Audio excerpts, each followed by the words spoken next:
Assalamualaikum warahmatullahi wabarakatuh. Perkenalkan, kami dari kelompok 9 akan menjelaskan tentang harga global. Next, Sam. Sebelumnya, kami akan memperkenalkan anggota dari kelompok kami. Yang pertama ada Wasilatul Ilham Pratama, yang kedua ada Nanda Talia Rismadani, yang ketiga ada Julia Fernanda, dan yang keempat saya sendiri yaitu Hari Hartono. Next, Sam. Di sini ada table of content yang akan kami jelaskan. Yang pertama, ada penentu harga pasar asing. Yang kedua, ada eskalasi pengelolaan harga pada lingkungan inflasi. Yang ketiga, ada harga global dan perubahan nilai tukar. Yang keempat, ada transfer pricing. Dan yang terakhir, ada regulasi anti-dumping counter trade. Next, Oke, yang pertama saya akan menjelaskan tentang penentu harga pasar asing.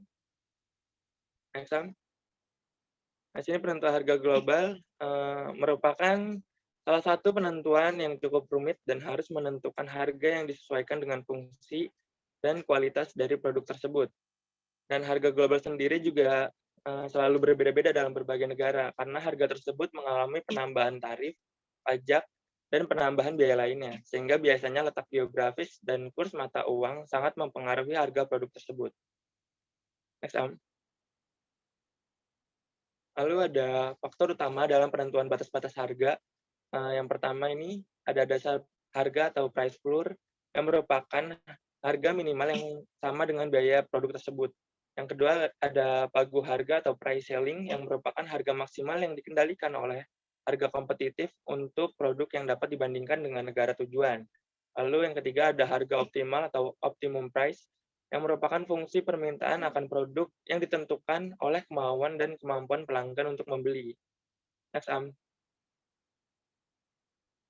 Nah, yang selanjutnya ada tujuan dari penetapan harga global. Yang pertama, memaksimalkan laba atau keuntungan, di mana laba untuk memuaskan pemegang saham dan menyediakan dana ekspansi, serta mengembangkan produk. Yang kedua, ada memaksimalkan pendapatan, di mana harga rendah diiringi maksimalisasi pendapatan digunakan perusahaan agar pesaing tidak dapat menggeser perusahaan. Lalu yang ketiga, ada memaksimalkan pangsa pasar, yaitu untuk memperoleh posisi pasar. Yang keempat ada stabilisasi harga, lalu yang kelima ada mencegah masuk harga pesaing, dan yang keenam ada mempertahankan loyalitas pelanggan dan mendukung pembelian ulang. Yang selanjutnya akan dijelaskan oleh Ilham Pratama. Selanjutnya ada strategi penetapan harga. Nah, dalam strategi penetapan harga ini terbagi menjadi 4 jenis. Yang pertama yaitu ada market skimming. Lalu yang kedua ada penetapan harga penetrasi. Yang ketiga ada market holding. Dan yang terakhir ada cost plus. Nah, yang pertama yaitu market skimming. Strategi penetapan harga berdasarkan pada market skimming merupakan usaha dengan sengaja untuk mencapai suatu segmen pasar yang bersedia membayar harga tinggi untuk suatu produk. Dalam contoh seperti itu, produk harus menciptakan nilai yang tinggi bagi pembeli. Strategi penetapan harga ini seringkali dipergunakan dalam fase introduksi siklus hidup produk ketika kapasitas produksi dan persaingan terbatas. Lalu yang kedua tadi ada penetapan harga penetrasi. Penetapan harga penetrasi menggunakan harga sebagai alat untuk bersaing untuk memperoleh pasar. Mayoritas perusahaan yang menggunakan penetapan jenis harga ini dalam pemasaran internasional berada di kawasan Pasifik.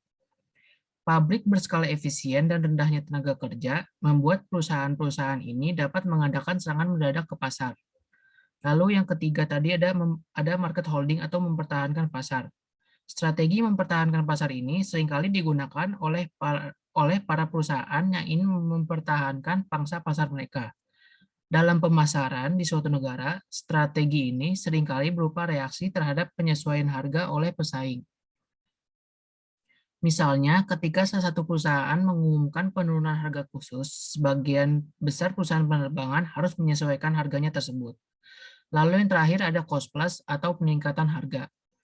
Perusahaan yang terjun di bidang ekspor seringkali menggunakan strategi yang disebut sebagai strategi penetapan harga cost plus untuk memperoleh pijakan di pasar global.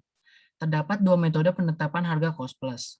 Metode yang lebih tua adalah metode akunting biaya historis, yang menentukan jumlah semua biaya proses manufaktur langsung dan tidak langsung, serta biaya umum dan administrasi. Sebuah pendekatan yang akhir-akhir ini dipergunakan dikenal sebagai metode estimated future cost atau perkiraan biaya di masa depan.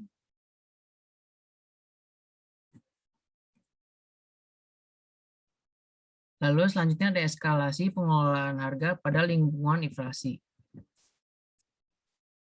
Eskalasi harga merupakan kenaikan harga produk karena adanya tambahan biaya transportasi, bea masuk, dan margin distributor.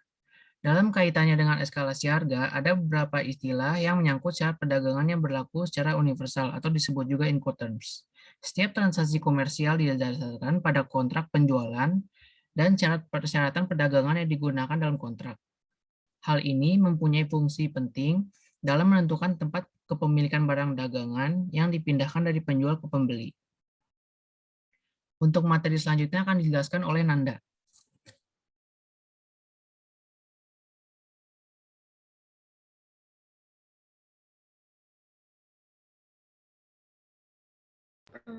Selanjutnya, saya akan menjelaskan mengenai penetapan kebijakan harga global. Yang pertama itu, ada kebijakan penetapan harga extension atau ethnocentric. Dalam kebijakan ini, harga suatu produk akan sama di seluruh dunia dan importer menanggung biaya pengiriman dan biaya impor. Yang kedua, kebijakan penetapan harga adoption atau polycentric. Dalam kebijakan ini, perusahaan memberikan wewenang kepada manajer kantor cabang untuk menetapkan sendiri tingkat harga yang dirasa paling cocok untuk situasi yang mereka hadapi. Nah, yang ketiga, ada kebijakan penetapan harga invention atau geosentrik. Dalam pendekatan ini, perusahaan tidak menetapkan satu harga untuk diberlakukan di seluruh dunia, dan juga tidak menyerahkan keputusan penetapan harga kepada cabang perusahaan. Namun, justru mengambil posisi di antara keduanya. Pendekatan geosentris secara sadar dan sistematik berusaha memastikan bahwa pengalaman penetapan harga nasional yang sudah terakumulasi akan diperkaya dan diterapkan walau relevan. Next, Sam.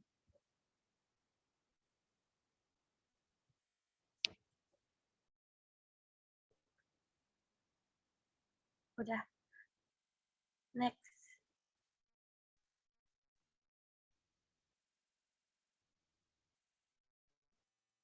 Udah, next. Next.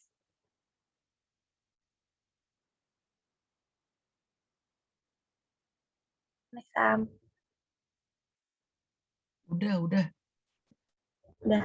Lalu selanjutnya ada faktor perubahan nilai tukar. Yang pertama itu ada perbedaan angka inflasi. Yang kedua ada perbedaan pada suku bunga.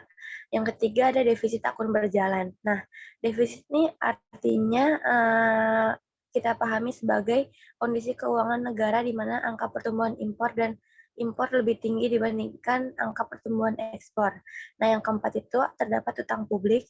Yang kelima, ketentuan perdagangan.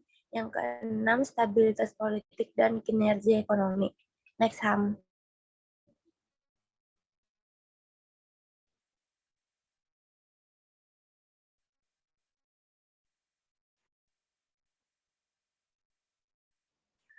Transfer pricing. Next.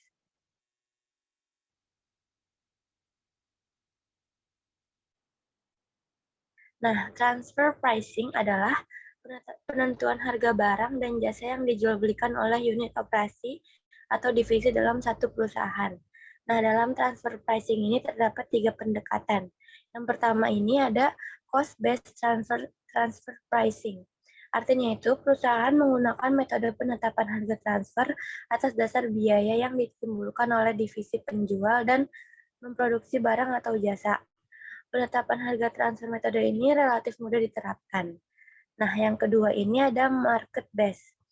Harga transfer berdasarkan harga pasar dipandang sebagai penentuan harga transfer yang paling independen. Barang-barang yang diproduksi unit penjual dihargai sama dengan harga yang berlaku di pasar. Pada sisi divisi penjual, ada kemungkinan untuk memperoleh profit. Pada sisi pembeli, harga yang dibayarkan adalah harga yang sewajarnya. Nah, yang terakhir ini ada negotiated transfer pricing. Dalam ketiadaan harga, beberapa perusahaan memperkenankan divisi-divisi dalam perusahaan yang berkepentingan dengan transfer pricing untuk menegosiasikan harga transfer yang mereka inginkan. Nah, sekian dari saya. Selanjutnya akan dijelaskan oleh rekan saya, Julia Fernanda. Selanjutnya yaitu mengenai regulasi anti-dumping counter trade. Next. Untuk melindungi produk dalam negeri terhadap produk dumping, pemerintah melakukan beberapa upaya penegakan hukum, baik secara preventif maupun represif. Upaya preventif merupakan upaya pencegahan terhadap pelanggaran penjual barang atau produk impor di dalam negeri, sehingga merugikan industri domestik yang memproduksi produk sejenis.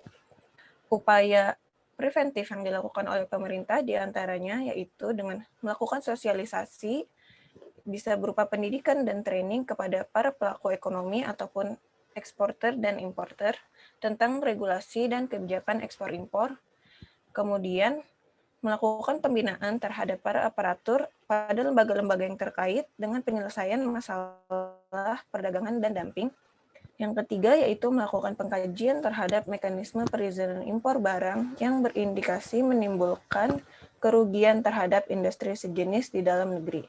Selanjutnya, upaya represif, yaitu pengenaan sanksi balasan berupa pengenaan bea masuk tambahan atau yang biasa disebut dengan bea masuk anti-dumping. Hal ini dinyatakan dalam pasal 4 ayat 2 GATT bahwa negara dapat menjatuhkan sanksi balasan apabila negara pengekspor terbukti melakukan penjualan produk di bawah harga normal atau dumping sehingga merugikan negara pengimpor. Next.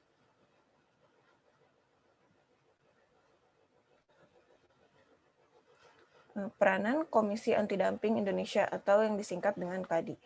Dengan dikeluarkannya PP nomor 34 tahun 1996 tentang bea masuk anti-dumping dan bea masuk imbalan dan dibentuknya KADI, pemerintah dapat melakukan pengkajian terhadap adanya kegiatan dumping, sebagaimana yang dicanangkan oleh ketentuan GATT.